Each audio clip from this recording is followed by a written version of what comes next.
Good afternoon and welcome to another episode of Carp Bites.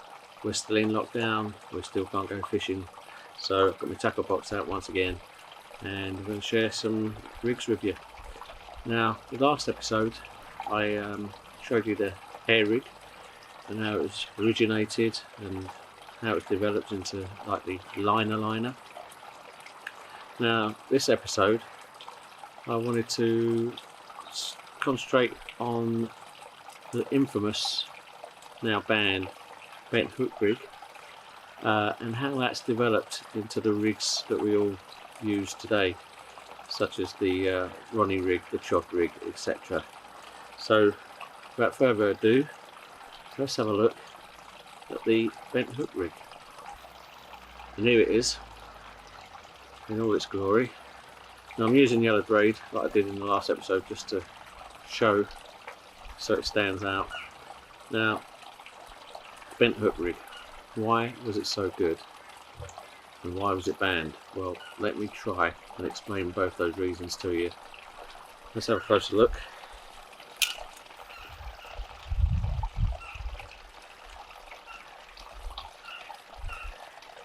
Okay, so the bent hook, so called because it is actually a hook. Now, my favourite hook for this pattern was the Camasan 3175 in the size 2. The hook that I'm actually showing in here is not one of those. I can't remember what this pattern is. The 3175 is a trout hook with a long shank. Here's one out of the pack. Now, the first thing you may notice is actually a golden colour, unlike all the modern hooks that we use today, which tend to be the grey or black. Now this gold colour, you'd have thought to put the fish off, but we tended to catch all the fish using these colours, so it makes you think, do we need to worry so much about the colour of the hooks? I know if I had the choice I'd choose a black or a grey hook over a gold hook, but it just comes down to what you're thinking. Whether it makes any difference to the carp, I don't know. Now, the bent hook. Take the long shank fly hook and we bend it at the centre point of the long shank. Now, what you achieve is this sort of kick showing there. Now, this has been tied using a braid. One of the Chrysler stable for me, I was tended to use. Where is it now? The multi-strand or the super silk or possibly Merlin. Were my three favourites. Hook length would have been about 8 inches long. The bent hook rig was designed to be used with a pop-up, so it's a split shot as a counterweight. Again, no knot at this stage when we was using the bent hook. The knot was tied below the eye of the hook. The tag end passed through the silicone tubing, tied to a rig ring. The boilie would have been tied on using dental floss loop around the outside. However, on this I'm blobbing and using the new modern method of burning the dental floss and blobbing it down.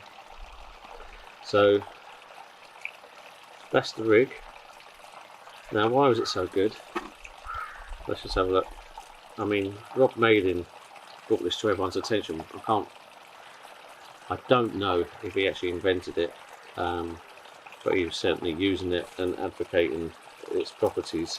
And in these articles and his books, he would do the finger test by sliding the hook over, and it would always turn and go in your finger, or in what you're wanting it to do, just turn and go in the carp's mouth. So that's the theory. Because of this angle, it always made the hook flip round and put the point in, even on lesser curves like the palm.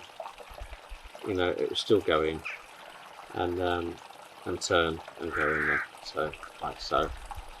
So a fantastic rig, and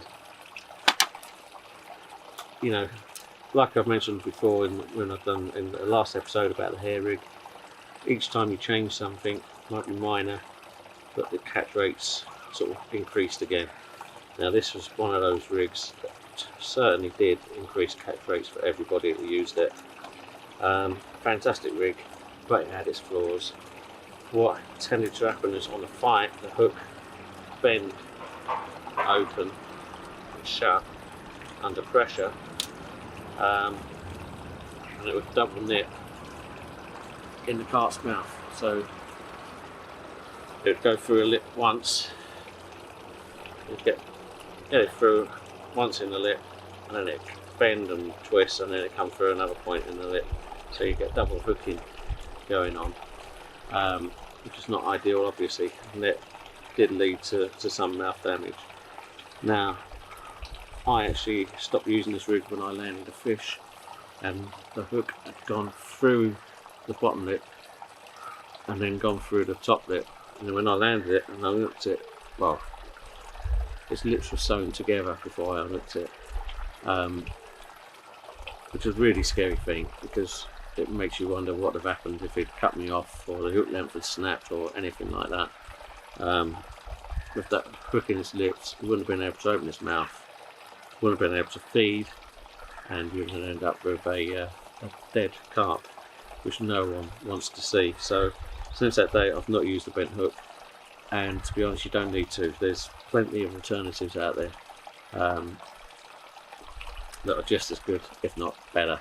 So we'll get onto those in a second, but just to show you how effective the bent hook was, I mean, you even had patterns come out like this, which is the Richard McDonald carp hook. So it's quite an aggressive little hook. It's got the bend down the shank. It's a much shorter hook than the trout hooks. Very wide gate. The point is offset to the eye, so you see the angle it comes off like so. And most modern hooks wouldn't have that angle there, with the point coming in that direction. There it comes, that direction. But yeah, so that's how effective it was. Manufacturers were coming up with some ideas. There's even this version, which is the Frank Wright crank hook. A very bizarre hook, and obviously bought some because I've got them here. But to be honest, I didn't rate these at all. Now it's got a really odd bend where it sort of goes sideways down the shank, and the hook came with a rig ring already on, and it's locked with some sort of glue there to stop it going further up the shank. Now, I did try these hooks, but they're super blunt, fairly sharp, but blunt in my opinion, and I've never put anything on these. So, but again, it's one of the options that's out there. So bending the hook in all its shapes and forms did work, but it had its flaws. Now the bent hook, you got the long curved hooks as well, which followed a similar sort of thing. Now I'm not keen on the long curved hooks, so they tend to open out, and also I'm always still worried about that double hooking effect that may happen. So I steer clear of the sort of piggyback, what they were called, long curved hooks. There's no need to use them anymore. So I said there's alternatives to the bent hook. This is one, and this is called the Withy Pool rig. Now, again, it's a pop-up rig, designed to be used with pop-ups only. Let's have a look at it in more detail.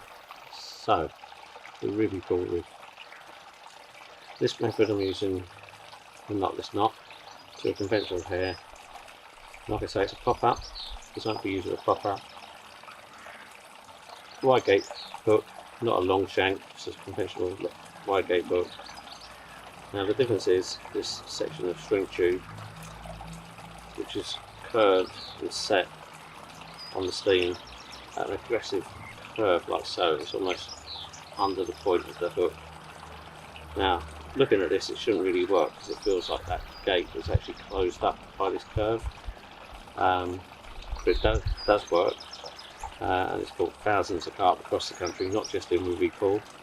Also, we've got a split shot there just as a counterbalance. On this modern version, actually using the Cameratex stiff, I'm using a short section at 4 or 5 inches long. Bit of putty moulder on the knot of the loop, which is loop to loop style to the swivel. This section just between the split shot and the shrink tube is uncoated, so it's got a bit of flexibility there. You can move around like so. So there you go, Withy Pool rig. It doesn't look like it should work, but it does. It's got thousands of carp across the country, and yeah, another one to give a go. Another rig, it's one I devised myself, is this little one. I call it the prop up rig. Okay, so the prop up rig. I came up with this idea after seeing the liner from Jim Gibson, which I discussed in the last episode. Now, I'm still using what was my favourite hook at the time, Camerasound B175 in a size 2. However, we're not bending this hook anymore. This is straight out the pack, nice and straight. Now, the reason I wanted to use the long shank still is to allow this level of movement up and down the shank. So the buoy is tied to a rig ring, or in this case a micro ring swivel.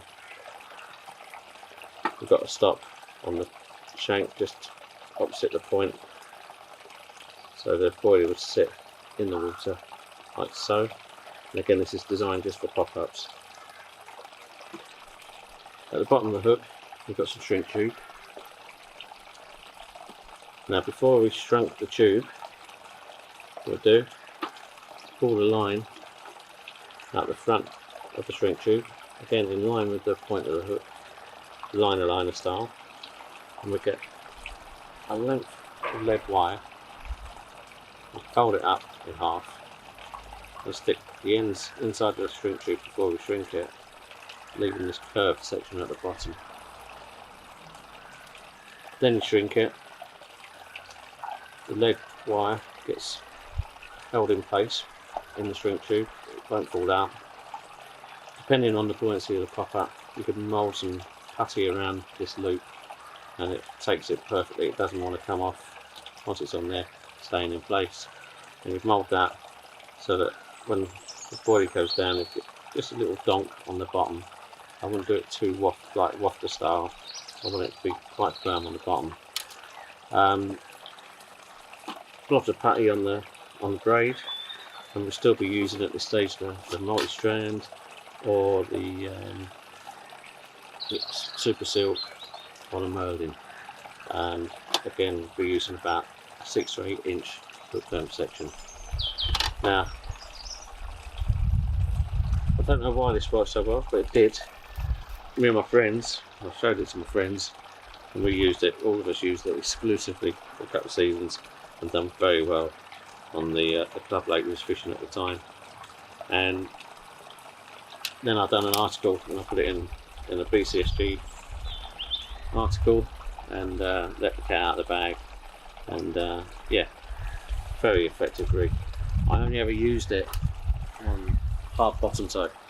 At the time I used it on gravel patches in the club lake. I've took it to other waters which are more silty or more weedy, and it doesn't tend to work so well. Definitely give this rig a go if you're fishing firm bottoms, if you're fishing over gravel and you want a pop-up rig. Give this rig a go, honestly, it's so good. Why? It's, you know, we've got the movement like a D rig, the buoy going up and down the shank. But I think this coming out the point halfway down like it does may give the fish some problems when they try and inject it. You know, this section here, the catch on the lip, and force the hook over, just gives it another dimension really. So, you know, you can come like so. So yeah, I think that little bit just caused a little bit more problem. Up until now, all the rigs we've been talking about have been using the multi-strand, the braid. Then some bright spark came up with the idea of a stiff rig. So the idea being it's some sort of nylon, and the first stiff rig I saw was using amnesia, and this is the clear amnesia. I prefer the black, which is used on this rig. Now, I only ever used this as a bottom bait rig, and I didn't use it a lot. I've only used it, you know, a couple of handfuls of times, I guess. But in those times, I've caught two of my personal bests. It seemed to be, if the rod you're fishing this rig on went, it tended to be a good carp. I've had a personal best common at £27, which still stands, and I've also had a 30 plus linear, which is still my personal best linear, and both on this rig. And I tend to fish it in nice little sort of margin areas, nice firm bottom, fairly clean bottom. I wouldn't fish it in a silty bottom, because obviously the lead could sink in and the line could stick up like a loop, which you really don't want to happen. You want it to be able to lay flat on the deck. And yeah, like I say, I tend to use it in little areas by reed beds. It's 2-3 foot deep, not too much chod on the bottom, nice and firm. Maybe a bit of sticks or things around so that amnesia, the black amnesia, would be camouflaged. And yeah, and I've only, like I say, I didn't use it a lot, and I haven't used it for a while, and it counted to 2 very nice fish. So yeah, plus others, but the 2 personal bests certainly stick in my mind, and I know this rig was responsible. Let's have another look at this in detail. So it's a fairly short rig, about 5-6 inches long. Now the key to the rig is having a loop at the bottom to give it a little bit of flexibility. Now you can stretch this out so it's nice and straight. Get the hook in me. That's why it's called amnesia, because it's memory free. You can pull it straight and it gets the loops and kinks out. Now again, you'll recognise this hook. It's the old faithful Camazan B175, and for the stiff rig I tended to use a large hook, size 2 hook. Like I say, this one's Camazan. I would have used also the Drennan Boilie hooks at the time, which are very wide gape for the size 2, and I'd have a long flexible hair. Personally, this is how I used to fish it. A nice long hair. This one's getting on for 1 inch long from the silicone tube. Like I say, got a silicone tube up the shank of the hook, trapping the hair in place, goes over the eye and just down onto the amnesia, just to make sure you keep that nice gape going on. You don't want the amnesia coming off at a strange angle like that. I like it nice and straight, and like I say, nice long flexible hair, so the fish picks it up, doesn't know the hook's on there, hook goes in. And the idea being with the stiff rig is it's very hard to blow that back out on itself like so. The hook, once it's in the mouth, because of the stiffness of the hook length, it wants to stay in the mouth and not come out, so cause fish problems. And obviously this has led on to the rigs we know today, the hinge stiff rig and such like. So again, another one for the armoury really. And yeah, I really like this rig. I can't remember the last time I used this rig, a long time ago. And one of the reasons is the amnesia. It's quite shiny material. It actually picks up the light and has a bit of a glisten to it, which I tend not to like. I don't know if you can see that on camera. so I was worried that fish can see the likeness in the outfit. Now, obviously we've got more modern versions of stiff materials, such as Fox Camatech Stiff. Obviously it's coated material, so you've got the best of both worlds. You can have the uncoated section for the stiff rig, and then you can pull back the coating for the hair. So if I was making a rig up today for a stiff rig, this is what I would use. Okay, so up until now we've been using braid, multi-strand. Then the Amnesia came along, gave us that option for stiff material. Then Dave Chilton at Christon came up with the genius idea of coating the multi-strand and the super silk braided materials in a plastic coating. He came up with this product, which is called, well, he came up with two products, SNAKEBITE and Snakeskin. This is the SNAKEBITE, which is the super silk coated with a plastic coating, which you can strip back like we know today with all the coated braids we use.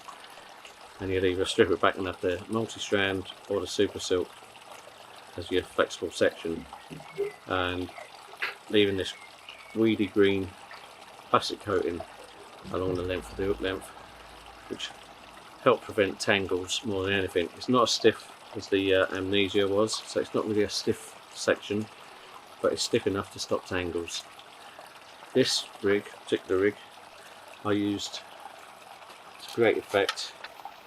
Yes, I was fishing club water. It was very, very weedy for a few years, and this is the rig I used. So again, a pop-up tied to a ring, and I actually had quite a long hair for a pop-up. A short curved hook, silicone tube over. Now, uncoated section, and I had this anything from like 2 to 3 inches in the weed. And then this section is basically 2 bits of silicone tube, and inside you'll find some lead wire. I used to mould this putty round. You can see it's quite old, the hook's rusted, the lead wires were rusting. This has been in the tackle box for quite some time, and yeah, I found by doing this, when you're fishing in the weed, it was less prone to slide up and down the hook length. And yeah, it's a very useful way of putting a bit of weight on to hold down a pop-up. So you used to do that, and you've got the coated braid section with bits of putty on, just fold it down, and that would tie a little bit of a loop at the end, just to give it some flex against the swivel. And again, this would be quite a long hook length, probably this is about 18 inches long, I guess. And like I say, I used to fish this over weed, very weedy lake, and fish this rig all the time, and I caught a lot of fish using this. Friends I fish with used to sort of laugh, think the pop-up was too tall, thought the hair was too long, but it used to do the business for me, and I was so confident in it. Then we come to the Chod rig. So, the Chod rig. Now, this section, the hook section, it's using a very stiff monofilament, which is set into a curve to sort of simulate that sort of bent hook effect we've been looking at. You need to use a Chod hook for this, with the hook high going backwards, so that this stiff nylon doesn't come out at too aggressive an angle and cut the gape of the hook down. So it's essential you use an actual dedicated Chod hook for this rig. Now this section here you can buy ready-made, because it's quite tricky to get that length of line that short. So if you're new to it, get some of these ready-made ones. Now the section of line there you're seeing is lead core, and that's a woven material, and inside there is some lead wire which acts like a weight to sink that line nicely on the bottom. So the hook length itself, you've got a nice ring swivel, so it gives plenty of movement. You've got 2 rubber beads, and on the leader itself you've got 2 little bits of silicone tube, and the beads are on top of that. So the idea being the beads can pull back off the silicone tube, the rig can pull up the line if you had a break. So you can set this as far as you want away from the lead, and the idea again, use just for pop-ups, and the hook will sit just off the deck like that. Now you wouldn't need, using this boilie here, the lead in the lead core is just enough to help sink that boilie. Wouldn't need any extra putty or shot on the rig itself. Now the beauty of the Chod rig is the fact it is on the leader itself, and you can set from the lead, which will be in that section there, you can set these stops as far up the leader as you want, and then if you're fishing over any chod or soft bottom or any weed, the idea is the lead can sink in to the weed, and the leader will sit across the top with your pop-up sitting nice and proud. So it's almost a cast it anywhere rig. You don't really, if you see a fish showing and you don't know what the bottom's like where it's been showing, but you want to have one cast at it and try and catch that fish, this is the go-to rig to use in those situations, because it pretty much will sit perfectly on almost any bottom. So the Chod rig, very effective. Okay, so then we come to what is probably the most used rig in the country right now. It's the Ronnie rig, sometimes called the spinner rig.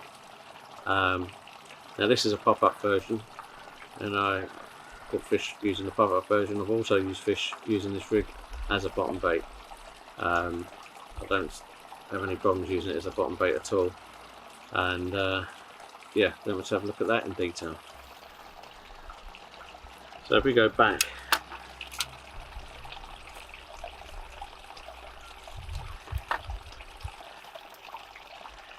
to the bent hook rig, you can see that sort of shape is almost being followed on the spinner rig. It's almost doing the same thing as the bent hook rig, and this is one of the reasons I think it's so good. So you've got, in this case, a short curved hook, got a small ring swivel and a stop on the shank of the hook just opposite the barb. So we've got a little bit of movement up and down the shank for the boilie to move. Then we've got one of these quick change clips with a ring on the bottom, and then you pass that through the eye of the hook and shrink the sleeve over the top to hold it in place. Now the trick is to, well, I think the trick is to have a subtle bend set in that shrink tube, so you're getting that sort of bent hook effect. There, you see, it's not straight. If we follow the curve of the hook like that, you can see that that bit's coming in like that. So I think that angle there is doing the same thing as that there, which is one of the reasons this is so effective. And then again, this is on a stiff link.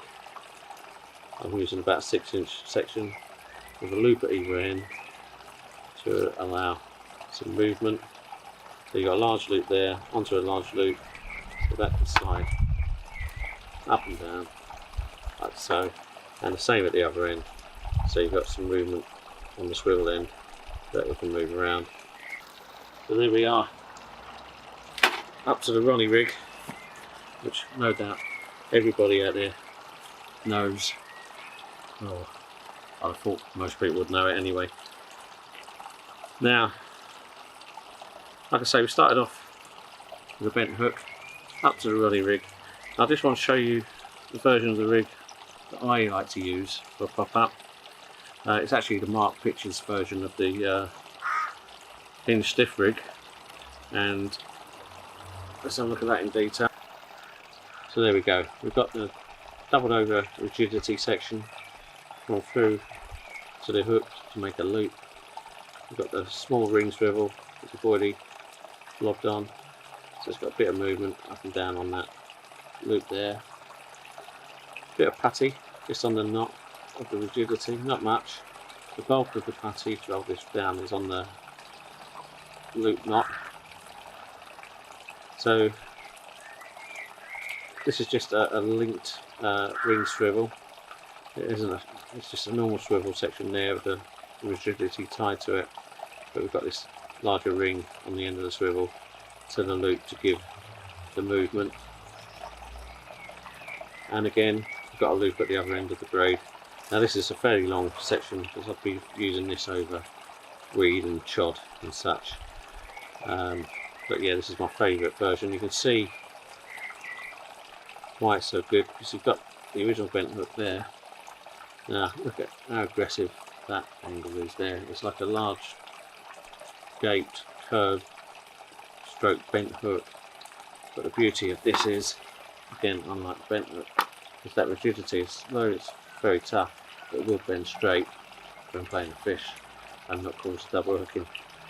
But I really like this. If you haven't tied one up, I'd recommend tying it up, following Mark Butcher's instructions. You'll find videos on that on YouTube. But yeah, it's a really aggressive pattern using the chod hook.